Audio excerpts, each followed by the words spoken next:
The presiding shepherd of Celestial Church of Christ Genesis Global, Prophet Israel Oladele Ogundele, popularly known as Genesis, during a church service admonished members of the church on the need to plan their lives and future before giving their tithe to God. According to the clergy, giving and saving little will amount to nothing. This is because when they become poor and decide to leave the church, there are thousands of people who will replace them. Don't believe the future will take care of itself. It's a foolish mentality. I repeat, if there's any money you have in this church now that you want to invest into this church, I'm not saying you should not follow the kingdom of God first, but plan for your life. Plan for your family. The money you're supposed to give to the church now, bring it together, go invest in property. If you buy a land now for 5 million, in the next 10 years, maybe you're going to sell it for 50 million. Because the pastor will not remind you or ask you if you have planned for your future.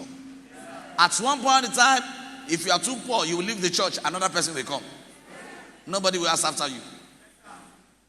Oh, you don't like what I'm saying this morning, but I don't want everybody to like what I'm saying. I just want to tell you the truth. I'm not saying you shouldn't pay your tithe. I'm not saying you shouldn't give money to the church. I'm not saying you shouldn't bless your pastor. I'm not saying you shouldn't bless the wife of your pastor or the children of your pastor. But be wise. Be wise.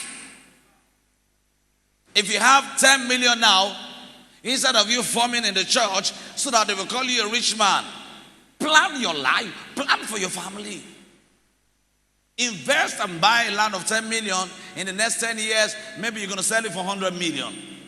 When you are 65 years and you have 100 million in your account and you're selling yourself, you're broke. I think that should be a good broke.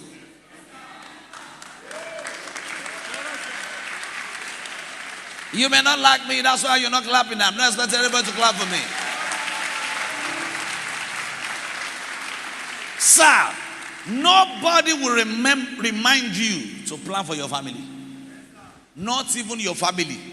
Not even your extended family, your compound family. Your church family will never remind you to plan for your family because they will always come to beg from you. They will beg until you become a beggar. And all those who are begging from you have got places where they go to beg. Before you know it, beggars will be richer than givers. Before you know it, beggars will be richer than givers. Because they will beg from him, beg from him, beg from him, beg from him, beg from him. Before you know it, you don't have any again. And they will be richer than you. Plan. Everything is not about prayers, witchcraft, witches. Somebody's doing me. Nobody's doing you. Re-strategize. Rebuild your life. Reconstruct your life. A man does not sleep too much. Any man that sleeps too much is a man that is not responsible.